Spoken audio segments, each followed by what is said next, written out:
Okay, so what happens when a country's property market gets way too hot? Well, governments have some pretty powerful tools they can use to try and cool things down. Today, we're going to look at Israel, where regulators used a real one-two punch of financial policy to try and tame a housing market that was just on fire.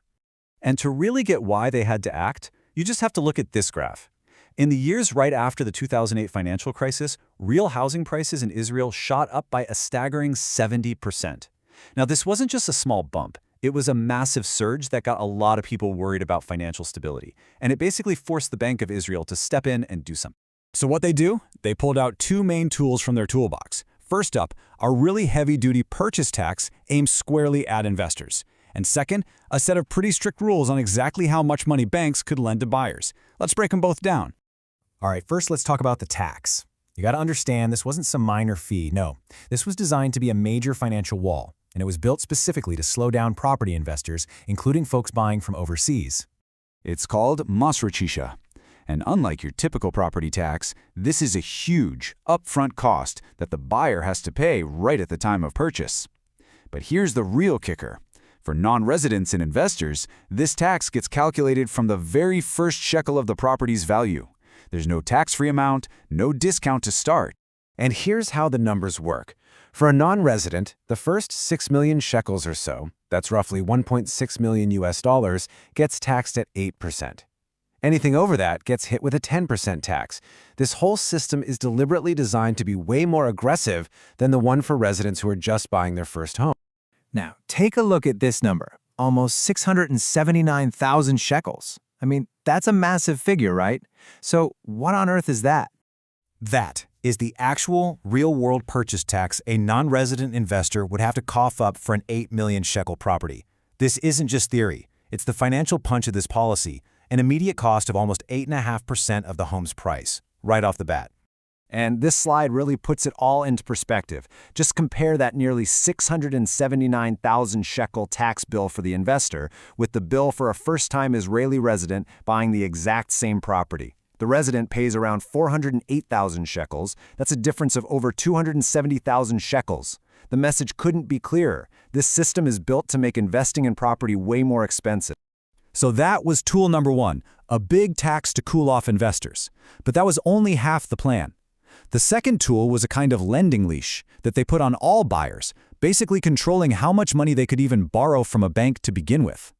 They did this with something called a loan-to-value limit, or LTV.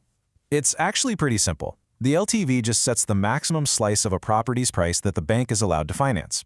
So if the LTV limit is 75%, you, the buyer, have to come up with the other 25% for the down payment yourself. And in Israel, the regulators created 3 different ceilings for 3 kinds of buyers. You can see it right here. First-time buyers, they could borrow the most, up to 75%.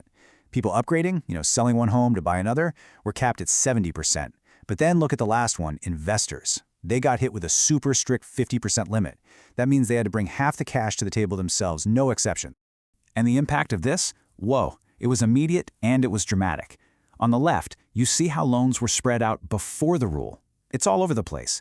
Now look at the right, after the rule. You can literally see the loans bunching up right against those new ceilings, 75, 70, and especially that 50% line for investors. This policy didn't just tweak the market, it completely reshaped the entire lending landscape. Okay, so we've seen the 2 big tools in action, the big tax and the lending leash. But what did all this actually do? I mean, what happens when people, especially investors, suddenly can't borrow as much money? How does that change what they do? Well, research from the Bank of Israel found a really clear pattern. The borrowers who were squeezed by these new limits, they didn't just throw their hands up and walk away. Nope, they adapted. They started buying cheaper houses, they bought smaller houses, and they bought them much farther away from the country's economic core. This chart really spells it out. Look at how much the investors, the group that was hit the hardest, changed their game plan. Compared to buyers who weren't constrained, they moved 24% farther from the city center. They bought in neighborhoods with an 18% lower socioeconomic score, and they bought homes that were 14% smaller. They were basically pushed down market, plain and simple. But, the story doesn't stop there. Like with so many big government policies, this one had some surprising side effects. It's the classic law of unintended consequences at play. The whole point of these LTV limits, remember, was to cut down on risk, to make the whole financial system safer. So the big question is, did it work? Well, the answer is kind of yes and no. On one hand, yeah, leverage went down. People were borrowing less compared to their home's value, which was the goal.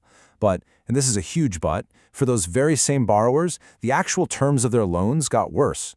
They ended up paying higher interest rates and had to take out loans for longer periods of time.